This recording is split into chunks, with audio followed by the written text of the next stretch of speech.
Hello, my name's Eleanor and I'm the Education Manager at Benjamin Franklin House. Welcome to this week's live science class. This week we're really lucky because we're going to be welcoming Amy Todd, who is the Community and Learning Manager at Newington Green Meeting House, which is one of our heritage friends in London. And she's going to be telling us all about the scientist Joseph Priestley, who was a good friend of Ben Franklin's, and about some of his experiments, and then doing a demo with us as well. Just a few housekeeping things before I hand over to Amy. So we're really looking forward to you participating in the class. If you're watching this live, there are two ways you can do that. You can either use your raise hand button, and to see this you need to either click your mouse or tap your screen, and then you should see a banner of icons and one with a hand, and if you tap that, then I can unmute your microphone and you can ask Amy your question. The second way is to use your Q&A button, which again, if you click your mouse or tap your screen, it's the button that has the two speech bubbles. And if you click that, then you can type your answer or your question and I can read it out to Amy. So thank you so much again, Amy, for joining us, and I'm going to hand over to you now. Hello everyone, so I'm Amy and I work at Newington Green Meeting House, and that's the building that you can see in the bottom corner of the screen there. It's called Newington Green Chapel there. It's had a few different names and it's sort of like a church, but it might be a bit different to a kind of a church or a synagogue that you might have been to before, for example, because you don't have to all believe that one thing. The people that met at this meeting house or chapel tended to believe lots of different things, but they were kind of still the same religion, but you just don't have to believe all the same things. So lots of different thoughts. Some people believe in God, some people don't believe in God, some people have lots of different ideas, but they're okay, they're quite unique in that sense. So today we're going to be learning this instant freeze magic trick, and I thought this was a really cool thing that we could do today because it really helps with everything that you learn at school with science. You can learn a bit about the meeting house and who went there, including Benjamin Franklin. And then you get to try a cool trick that you can show your friends too. And at the end of the science experiment, you get a really nice slushie that you get a treat on this hot day. Hot if you're in London anyway. So that will be nice. So some quick things about the meeting house, which is where I work. The meeting house is halfway between Hackney and Islington in London. It's not too far away from Benjamin Franklin House, if you might have been there before. And it was a place where for over 300 years, the building's quite an old building, people have always thought a bit differently. So it started off that people started to live in that area because they didn't agree with the government and the decisions they were making. Then people started to live there when their religion was a bit different from the religion that the country said you had to be. So you had to be Church of England, and lots of other religions were around, and they started to congregate around this area because people were a bit more accepting of the fact that they thought a bit differently. So it's always been a place where people have thought differently, they've challenged things, they've wanted to make the world a fairer place. One of the people that you can see here is Joseph Priestley. So he used to come to Newington Green, where the meeting house is. He used to come to the meeting house. He was good friends with Benjamin Franklin and good friends with the minister at the meeting house, who was a man called Richard Price. And all of these people, including Franklin and Price and Priestley, they were interested in science, they were interested in religion, and they were interested in politics and how the world works and trying to make it a better place. So even though Joseph Priestley was a minister, a religious minister, he thought that science and religion could work together. So a lot of people talk about people that when they started thinking about science, then they stopped believing in God because they believed that they were separate. But actually Priestley thought that God explains a lot about what happens in science, and science explains a lot about what happens with God, and that he used to use them together.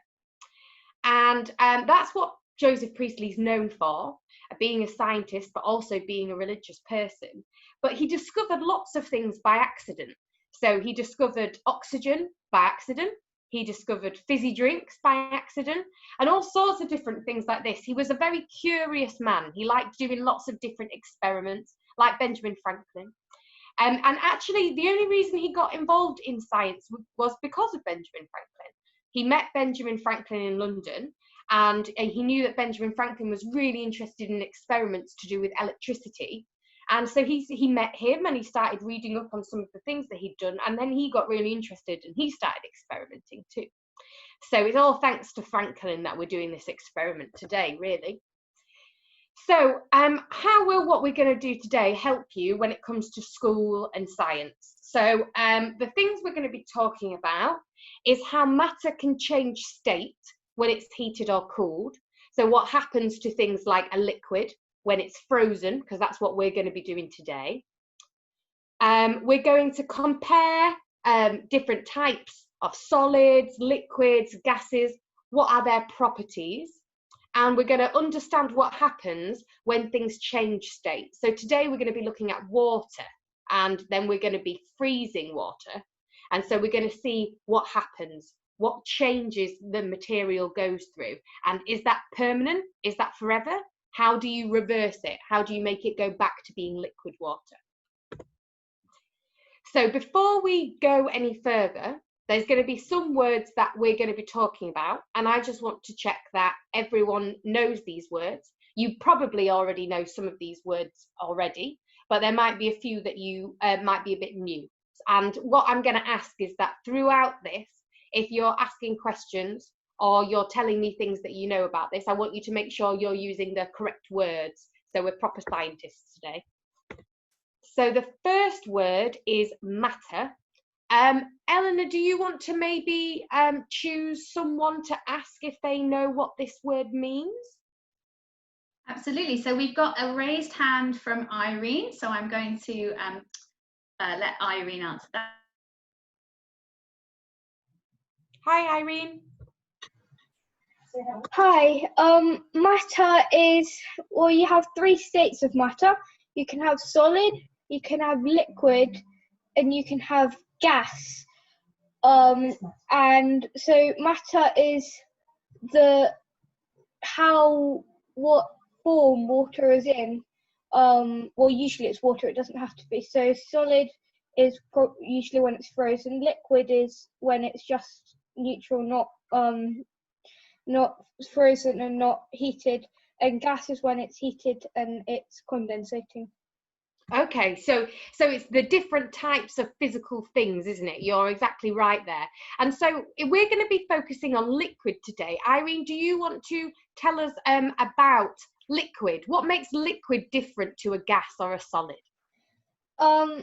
So liquid is usually the way you find it. It is.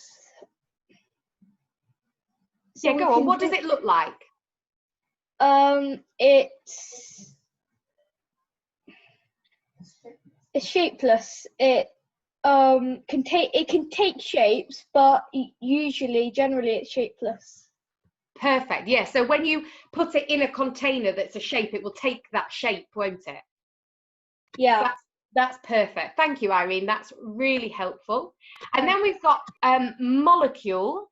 So Eleanor, shall we find someone who might know what a molecule is?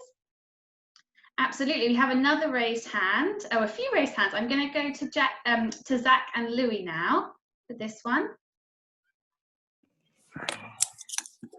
A molecule is, what's it called? Yeah, it's like a bunch of atoms that are connected. Yeah, and so so molecules, like you said, they're kind of building blocks of things, aren't they? It's what things are kind of made out of. Do you agree? Yeah. So what are we going to be talking about today that would include a molecule? Well, H2O is a molecule. Okay, great. And for those who might not know, what's the other name for H2O? Water. Great. So water's full of molecules, isn't it? And we're going to be looking at what those molecules do and how they behave. Perfect. Thank you for that. Next one, we've got state. And I think that Irene kind of covered state for us a bit. So state is like liquid or a gas or a solid. So, and sometimes some matter can change state, can't it? So today we're going to be looking at water, and that can change state and it can become a solid. and then it can go back to being a liquid, and it can also become a gas as well. So that's what we're talking about today, when things change state.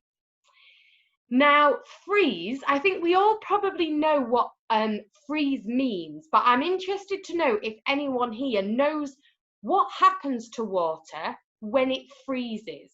Maybe, Eleanor, we can find someone who might answer that one for us. Absolutely. So I'm going to call on Jessica to answer that one.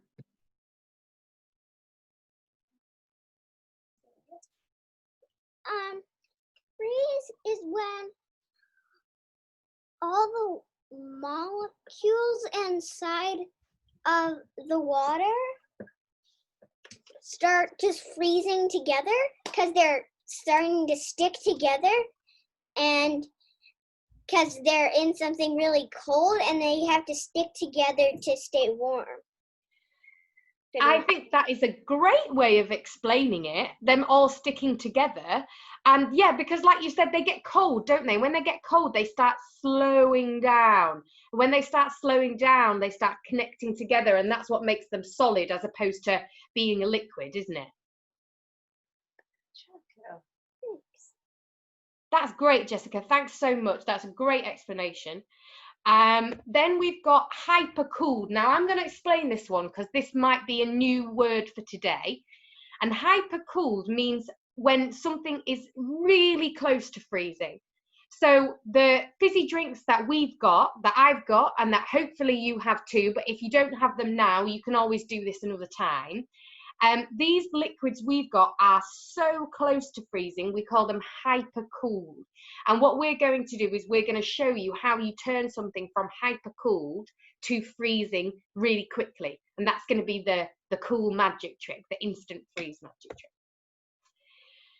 Now, we already kind of covered this earlier because Irene was telling us a bit about liquids and how liquids take the shape of a container. And it's the same with gas. There's no fixed, they are shapeless on their own. You need to put them in something with a shape. So when you, this is with a liquid, if you pour water into a bottle, it takes the shape of the bottle, and it's the same with gas too. And then our last word is carbonated. Now, I wonder if anyone knows this word carbonated, and if they might have used it before, if they know of anything that's carbonated. Shall we ask someone, Eleanor? Yes, so I'm going to go back to Zach and Louis. A fizzy drink's carbonated. Great, that's great. And can you read out on the screen what carbonated, what it says next to carbonated there for me? Contains dissolved carbon dioxide. Right, so carbonated is when carbon dioxide gas meets with the liquid and it gets combined, and that's what makes the fizzy drink. What's your favourite fizzy drink? Cream soda. Say that again? Cream soda. Oh, I don't know that one. What's it taste like? I think it's only in Hong Kong. Oh, that sounds cool. I'd like to try that one though. Is it like fruity flavoured?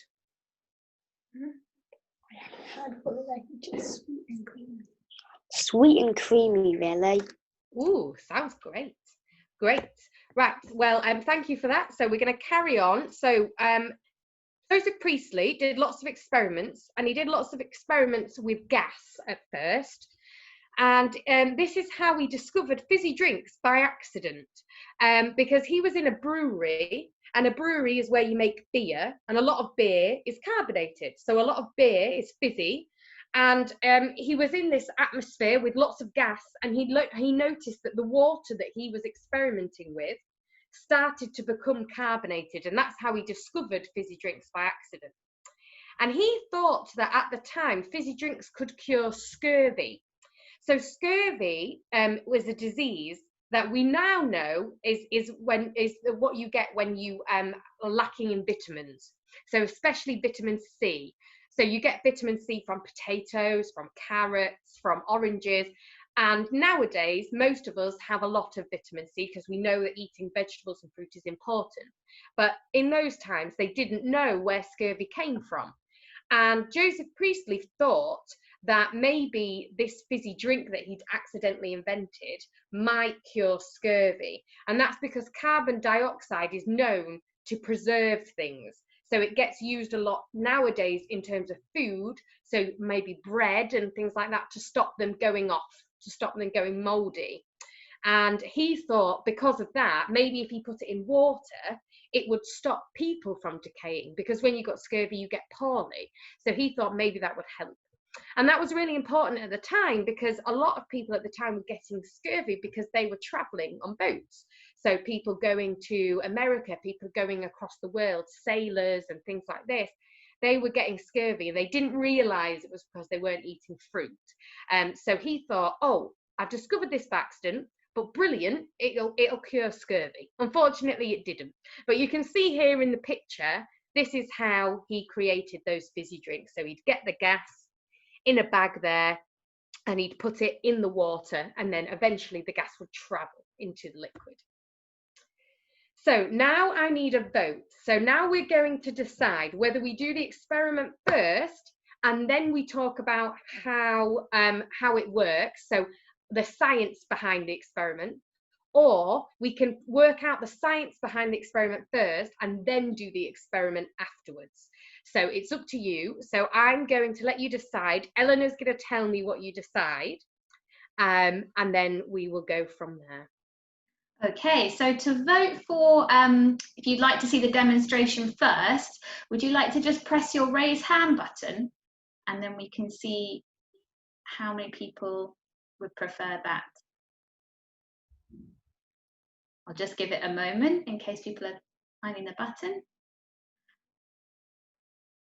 Okay, so we had 5 out of 8 voting to see the demonstration first, so we'll go with that first. Okay, great. So I'm just going to stop sharing my screen a second. Okay, so because the experiment is using things in the freezer, I just need to go to my freezer to get the drink. So if you're going to be doing this demonstration alongside of me, now's the time to go and get the drinks that you've put in the freezer. But what I'm going to say is, when you get them out of the freezer, you need to be really careful. So if you're going to do this at another point in the future, when you lift them out of the freezer, you have to try and not move them at all. So I'm just going to go and get that, and I'll be back in 1 second.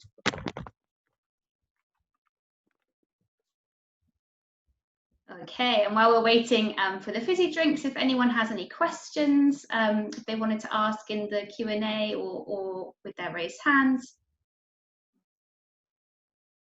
And as Amy explained, maybe you have the fizzy drinks ready, but don't worry if you don't. She's going to explain exactly what you need to do to try the demonstration a bit later, because it does involve having put the fizzy drinks in the freezer for a little bit before doing the demo.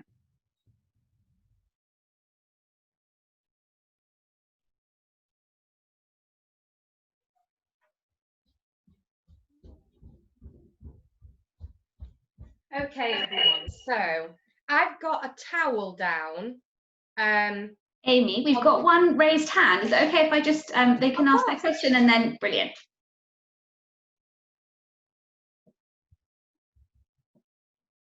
Hi, Aram, did you have a question?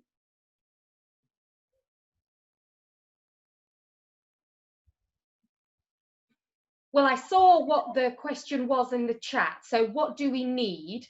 So please feel free, Aram, to speak if I forget something. But what I think you need is, and I'd say a towel, just in case in the experiment, if it doesn't work and sometimes it stays liquid, then it can get a bit messy. What I'm going to do is I've put a metal bowl in the freezer. And what I'm going to do is I'm going to pour the liquid onto the metal bowl, and I'll explain that in a minute, but a metal bowl that's cold you can use too. And that's it really. In fact, I forgot a glass. So my assistant is going to get a glass for me. Aren't you, Oliver? I think he's got his headphones in. I'm going to go get a glass as well, because what I'm going to do is I'll pour it in and then you can see, and then also I get to drink the slushy afterwards. So that's important. So give me 1 second, I'll go and get a glass.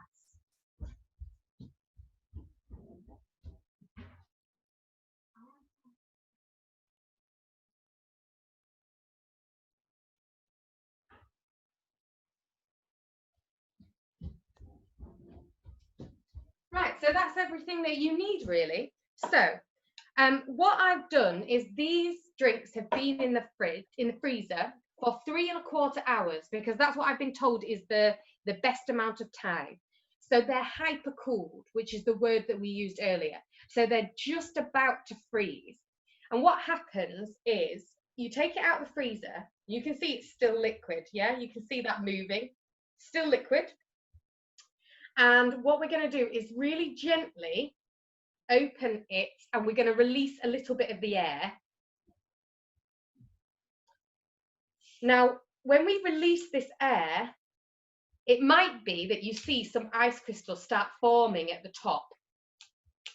So I'm opening it up, releasing some of that air. Now, we'll see if this works.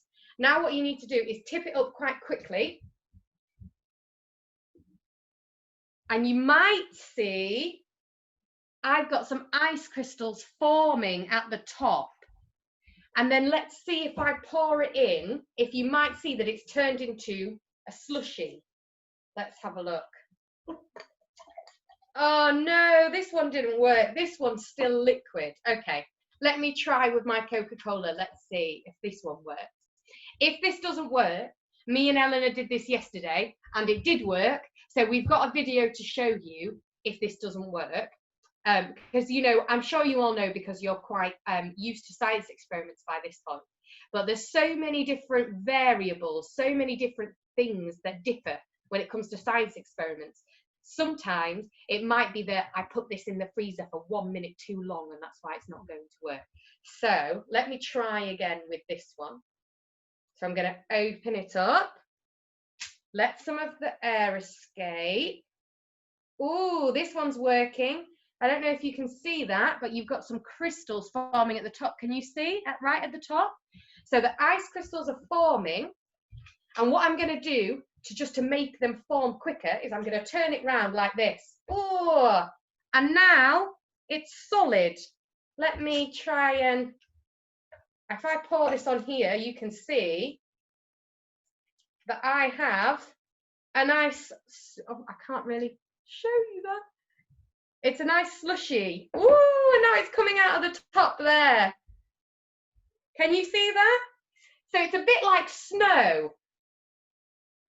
Because when ice crystals form in a carbonated drink, can you see that?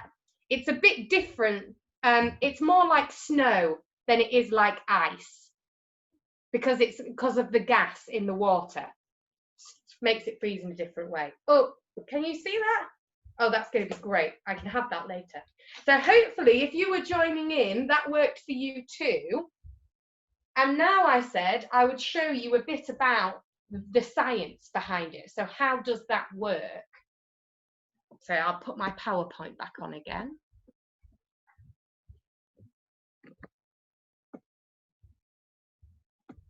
One second.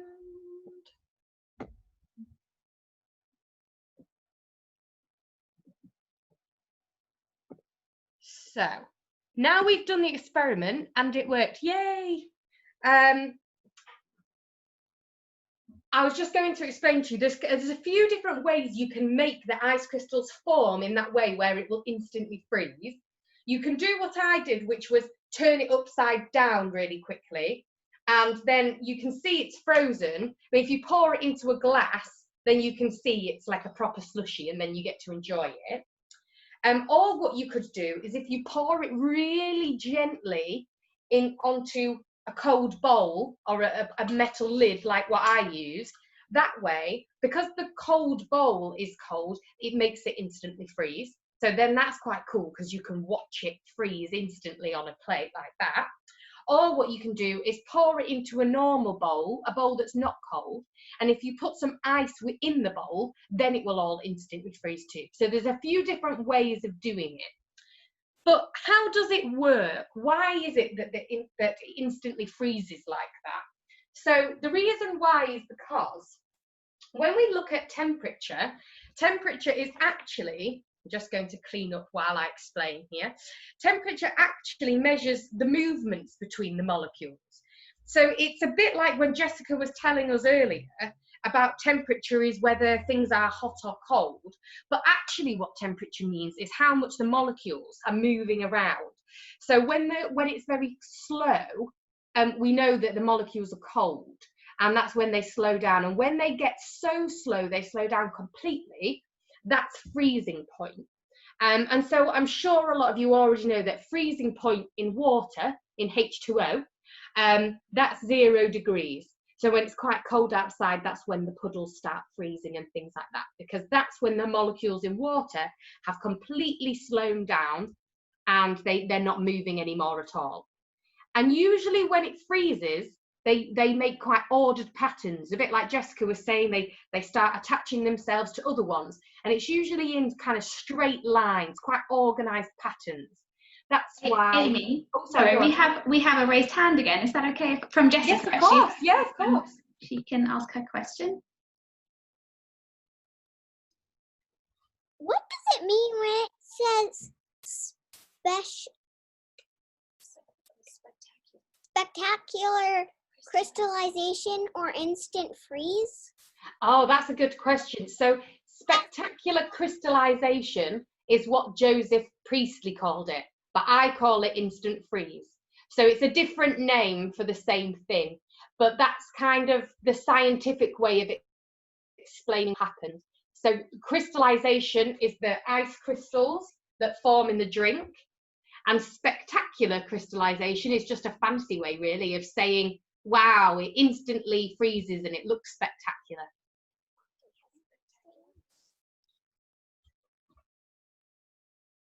Thanks, Jessica. Great question. I forgot to explain that one. Yes, and so Priestley was experimenting with the gas. Remember, he found carbonated water by accident. It was an accident that he discovered it. And then he thought, oh, maybe I'll try freezing it and see what happens. Because we all know when we freeze ice, it forms like a solid block, like an ice cube.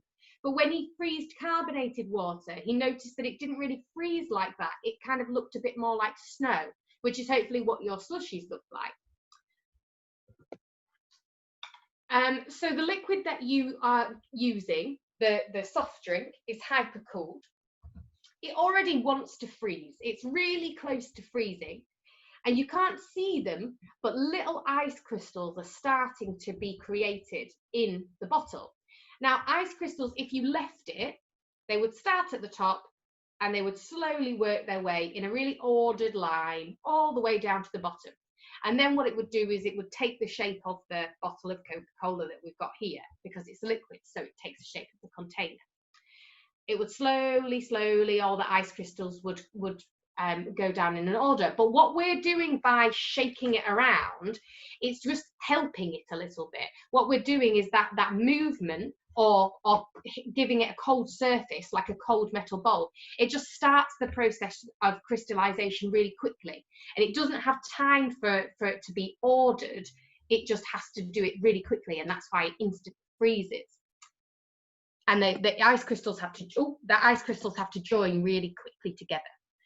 So that's the end of the experiment and my explanation, but I'd be really interested to know if you have any questions about the experiment.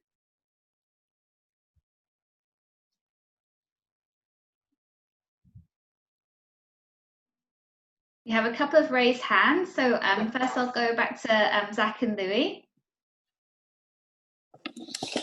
Does it need to be a fizzy drink? Because I don't have any fizzy drinks at home. It does need to be a fizzy drink, yes, because you need the gas in the drink, the carbonated water, for it to work. Otherwise, it will just freeze as a normal solid. But you can use, if you don't have a bottle, you can use canned fizzy drinks too. So maybe next time you go to the shop, try and get a fizzy drink to make it work.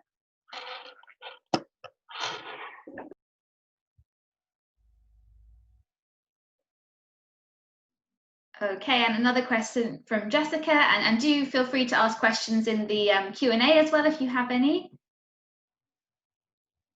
Oh no, we have, oh yes, Jessica, here we go. Is there a different kind of fizzy drinks that will work, just not Coca-Cola? Yeah, great question. You can use any type of fizzy drink. I did some reading up, and you can use any type of drink. The one I used first was called Iron Brew, which I don't know if you get in the States, Jessica, but it's a Scottish drink. It's more popular than Coca-Cola in Scotland, actually. But yeah, you can use any carbonated drink at all.